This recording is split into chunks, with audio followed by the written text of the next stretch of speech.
O que é o pecado? O que significa desobedecer a Deus? Qual é o resultado do pecado em nossas vidas? Olá, meu nome é Gabriel Ramos e nesse vídeo eu quero compartilhar com você a 16ª pergunta do Catecismo Nova Cidade. Lembrando que nós estamos em uma série de vídeos compartilhando os fundamentos da fé cristã a partir das perguntas e respostas do Catecismo Nova Cidade.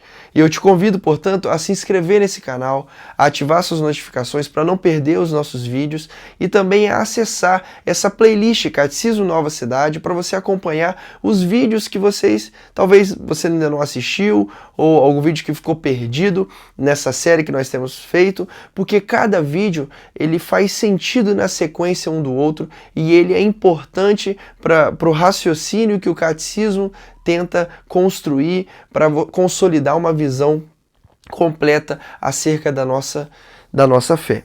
E eu também te convido, se você quiser acompanhar de forma ainda mais concentrada, com maior profundidade, eu te convido a comprar o devocional do Catecismo Nova Cidade pelo nosso link aqui na Amazon, porque assim você também vai estar ajudando o nosso canal, fortalecendo o nosso canal. Mas vamos direto então à nossa pergunta de hoje. O que é pecado? A pergunta 16. O que é pecado? A resposta do catecismo é a seguinte: pecado é rejeitarmos ou ignorarmos a Deus no mundo em que Ele criou, rebelando-nos contra Ele e vivendo sem tê-lo como referencial em nossas vidas. Não sermos ou fazermos o que Ele requer em sua lei, o que resulta em nossa morte e na desintegração de toda a criação. Vamos separar agora essa pergunta, essa resposta longa, em algumas partes para a gente entender alguns aspectos dessa definição do que é o pecado. O primeiro aspecto o pecado é a rejeição de Deus. E nesse sentido também uma alienação de Deus, uma ignorância de Deus, mas muitas vezes uma ignorância ativa. O que isso quer dizer? O catecismo começa dizendo que o pecado é rejeitarmos ou ignorarmos a Deus no mundo em que Ele criou. Ou seja, o Deus Criador que nos enche de dádivas, de bênçãos, de prazeres nesse bom mundo que Deus fez, como nós lemos em Gênesis 1, que tudo que Deus fez era bom, nós rejeitamos a Deus no mundo em que Ele criou. Nós desfrutamos dessas dádivas, nós desfrutamos das suas bênçãos, mas nós rejeitamos o próprio Criador. Isso demonstra como que o pecado, a partir desse primeiro aspecto da sua definição, realmente é algo grave. É uma manifestação profunda de ingratidão a um Deus que tanto nos abençoa, a começar pela bênção da vida, pela dádiva da vida. Rejeitar, portanto, a Deus é rejeitar o seu amor, a sua misericórdia, a sua graça, a sua bondade. Rejeitar a Deus é rejeitar o Deus Criador, que nos deu a vida. É semelhante a uma infidelidade, a uma traição. Inclusive, quando nós lemos no Antigo Testamento, a linguagem que os profetas utilizam para se referir ao povo de Israel sempre que eles caíam em idolatria, é uma linguagem de infidelidade conjugal. É como se Deus estivesse com o seu povo uma relação de aliança semelhante à de um casamento, e todas as vezes que o povo de Israel se entregava a outro ídolo ou adorava outros deuses, é como se ele estivesse traindo o próprio Deus. Quando nós chegamos no Novo Testamento, nós lemos, por exemplo, o próprio Tiago, na carta de Tiago, capítulo 4, versículo 4, nós lemos o seguinte: adúlteros, vocês não sabem que a amizade com o mundo é inimizade com Deus? Quem quer ser amigo do mundo faz-se inimigo de Deus. Quando nós falamos sobre essa rejeição de Deus, nós nos tornamos inimigos de Deus. E nessa inimizade, nós somos chamados, por exemplo, de adúlteros, como se nós tivéssemos traído a confiança de Deus e traído a aliança que nós tínhamos com Deus. Por causa disso, o mundo que Ele criou passa a ser corrompido pela nossa presença pecaminosa também no mundo. É claro que aqui nesse texto, quando o texto diz sobre a amizade com o mundo, ele não está falando do mundo, as coisas criadas por Deus, ou o planeta Terra, nem mesmo a humanidade, de modo neutro, mas ele está falando sobre um sistema de valores, um sistema corrompido pelos poderes das trevas e que nos mantém escravizados ao mal e não reconciliados a Deus. Então o primeiro aspecto é a rejeição de Deus. O segundo aspecto é uma rebelião contra Deus. O pecado também é descrito no catecismo como rebelião, ou seja, um trecho da resposta é rebelando-nos contra ele. Essa rebelião pressupõe, né, se a rejeição tinha a ver com uma infidelidade, uma metáfora relacionada a um relacionamento, até mesmo um casamento, agora a metáfora tem a ver com um reino e uma insurreição contra este rei, né, uma rebelião, uma revolta dentro de um reino. E é justamente isso que nós fazemos quando nos entregamos ao pecado, e a nossa natureza pecaminosa tem na sua raiz essa ideia de nós rejeitarmos a Deus, mas também nos rebelarmos contra o seu governo, contra a sua autoridade, contra o seu reinado sobre todo o universo. Todo o universo pertence a Deus, o Criador, nós pertencemos a Deus, o Criador, mas nós achamos que nós podemos viver da nossa vida do nosso jeito e construirmos o nosso próprio reino. Em Gênesis nós lemos que Deus nos outorgou a responsabilidade e a autoridade de governar sobre todas as coisas, de dominar sobre a criação, mas esse domínio deveria ser feito em submissão à vontade de Deus, em obediência a Deus, seguindo a direção de Deus e, portanto, contribuindo para o bem da criação. Por causa do pecado, esse desejo por domínio assume conotações negativas e conotações malignas, porque agora esse domínio sobre a criação já não é mais para cumprir a vontade de Deus e nem para o bem da criação, mas para nossa própria satisfação e que, por consequência, leva à destruição de toda a criação, como nós veremos aqui ao final dessa resposta. Então, quando nós lemos, por exemplo, alguns textos, como o texto de Romanos, capítulo 5, versículo 10, nós vemos o seguinte: se quando éramos inimigos de Deus, fomos reconciliados com Ele mediante a morte de seu Filho, quanto mais, agora, tendo sido reconciliados, seremos salvos por sua vida. Um outro texto de Romanos, capítulo 8, versículo 7 a 8, a mentalidade da carne é inimiga de Deus, porque não se submete à lei de Deus, nem pode fazê-lo. Quem é dominado pela carne não pode agradar a Deus. Esses dois textos trazem essa ideia de éramos inimigos de Deus. O relacionamento que havia entre nós e Deus era um relacionamento de inimizade, de rebelião contra o seu governo. Nós éramos insubordinados, nós não queríamos viver debaixo do governo e da autoridade de Deus. É por isso que todas as vezes que vai falar, né, ou melhor, todas as vezes não, mas em alguns momentos em que Paulo vai falar sobre essa reconciliação que nós temos com Deus por meio de Cristo, ele usa a palavra paz. Por exemplo, em Romanos, ele fala: tendo sido, pois, justificados pela fé, temos paz com Deus. A partir do sangue de Cristo, o relacionamento que era de inimizade contra Deus passa a ser pacificado. Nós recebemos essa reconciliação em Cristo Jesus. O terceiro aspecto da definição de pecado é que o pecado ele também consiste numa busca por uma autonomia. Uma falsa autonomia, porque nós dependemos de Deus, mas um desejo constante do ser humano de ser autônomo, de ser independente, de decidir aquilo que é bom para a sua vida do seu jeito. Isso tem tudo a ver com a rebelião que acabamos de falar, mas de forma mais específica nós lemos isso na definição do catecismo: e vivendo sem tê-lo como referencial em nossa vida. A ideia dessa parte é que desde a queda em Gênesis 3, nós buscamos definir aquilo que é bom e aquilo que é mal a partir do nosso próprio ideal, a partir da nossa própria consciência, dos nossos próprios valores e princípios, e não a partir da vontade de Deus, da revelação de Deus, daquilo que Deus define como sendo bom e sendo mal, a partir de quem Ele próprio é, né? A partir do seu próprio caráter.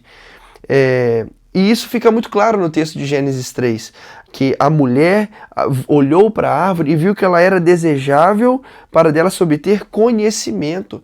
A própria sedução da serpente é de que quando nós comêssemos, ou quando a mulher e Adão comesse do fruto da árvore, eles se tornariam como Deus, conhecedores do bem e do mal. A grande sedução em Gênesis 3, e que nós caímos até hoje, é que nós somos capazes de discernir entre aquilo que é bom e aquilo que é mal para nós. E nós rejeitamos a Deus como o nosso referencial daquilo que é bom. Nós achamos que nós sabemos mais do que o próprio Deus. A ideia dessa árvore do conhecimento do bem e do mal tem a ver com isso, essa capacidade de julgar, de decidir de forma autônoma e independente entre aquilo que é bom e aquilo que é mal. Nós não somos capazes disso. Deus deveria sempre nos governar em sua vontade, sempre nos mostrando aquilo que é bom, para caminharmos sempre no caminho que agrada e que glorifica o seu nome. Mas o pecado, ele anda na contramão disso. Em quarto lugar, o quarto aspecto do pecado é a transgressão da lei. Perceba que todas as outras estão na raiz que gera a transgressão, que é a ponta do iceberg, né? A transgressão da lei é o ato final, mas tudo começa por uma rejeição de Deus, uma rebelião contra o governo de Deus, um desejo por autonomia de definir a vida do jeito que quiser, e isso se revela através da transgressão da lei, da quebra dos mandamentos de Deus. O próprio texto do Catecismo diz: não sermos ou fazermos o que ele requer em sua lei. E isso reverbera aquilo que está descrito em 1 João capítulo 3, versículo 4. Todo aquele que pratica o pecado transgride a lei. De fato, o pecado é a transgressão da lei. E nós vemos aqui, fizemos uma ampla análise dos 10 mandamentos, mandamento a mandamento, analisando o que a lei de Deus, como a lei de Deus é descrita nos 10 mandamentos, e nós percebemos que para cada mandamento que é transgredido, que é rompido, que é quebrado, há uma profundidade maior que revela o mais profundo do nosso coração e pecados que são interiores. E tudo culmina nesse desejo não por seguir a vontade de Deus e submeter a Deus, mas viver a vida do nosso próprio jeito, né? Por fim, qual é o resultado do pecado? Diante dessa definição do pecado, qual que é o resultado, quais são os efeitos do pecado? O Catecismo traz, que tudo isso resulta em nossa morte e na desintegração de toda a criação. E aqui a morte não é um aspecto único, mas consiste em 3 tipos de morte que andam juntas, né? A morte física, em primeiro lugar, que é uma das consequências do pecado, ou seja, essa separação entre o nosso corpo e a nossa alma, algo impensado, algo que não deveria acontecer. Nós fomos feitos para sermos uma unidade. Mas por causa da morte, a nossa alma é separada do nosso corpo, nós sofremos, e quando nós lemos a descrição que nós vemos da morte em toda a Escritura, a morte não é descrita em termos positivos, como uma mera passagem para um outro mundo, como uma viagem, ou como algo simplesmente necessário. Não, a morte é descrita tanto no Antigo quanto no Novo Testamento como uma tragédia, como algo a se lamentar. E em especial, nós vemos que a morte, segundo a visão cristã, é uma inimiga de Deus, que foi vencida por Cristo Jesus na cruz e que será derrotada em definitivo, e a sua derrota publicamente anunciada, na volta de Cristo e na ressurreição dos mortos. Então a morte não deve ser vista de forma positiva, mas é uma consequência do pecado e algo terrível, uma inimiga de Deus que será vencida, que já foi vencida e que será também, por definitivo, vencida na volta de Cristo. Então, um aspecto é a morte física, mas o outro aspecto é a morte espiritual. Esse afastamento de Deus, essa separação de Deus, esse relacionamento quebrado que agora precisa de reconciliação, é mas um dos resultados do pecado. Deus não pode contemplar o pecado, Deus não pode ter comunhão com o pecado porque Ele é plenamente santo. E por causa do pecado que aí nós somos afastados de Deus, nós somos destituídos da glória de Deus. E por fim, né, dentro desse aspecto da morte, a morte também ela é eterna. Quando nós morremos fisicamente, estando num estado de morte espiritual, sem termos experimentado essa reconciliação com Cristo, por meio de Cristo, nós sofremos de uma morte eterna. Essa morte espiritual, essa separação de Deus é declarada em definitivo para toda a eternidade. Esse afastamento eterno de Deus. Nós lemos sobre a entrada da morte na criação e na humanidade em dois textos principais. Romanos capítulo 5, versículo 12. Portanto, da mesma forma como o pecado entrou no mundo por um homem, e pelo pecado a morte, assim também a morte veio a todos os homens, porque todos pecaram. Isso mostra a universalidade do pecado, assim como a universalidade do seu efeito, que é a morte.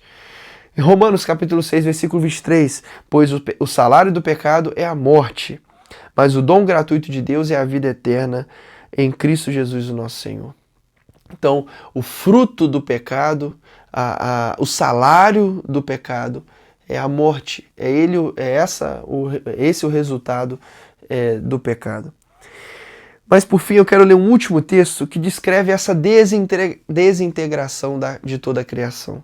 Nesse texto que nós vamos ler, em Romanos capítulo 8, versículo 19 a 21, nós percebemos que a criação também sofre por causa do pecado. A criação que deveria ser governada por um homem, por uma mulher, ou pela humanidade, né?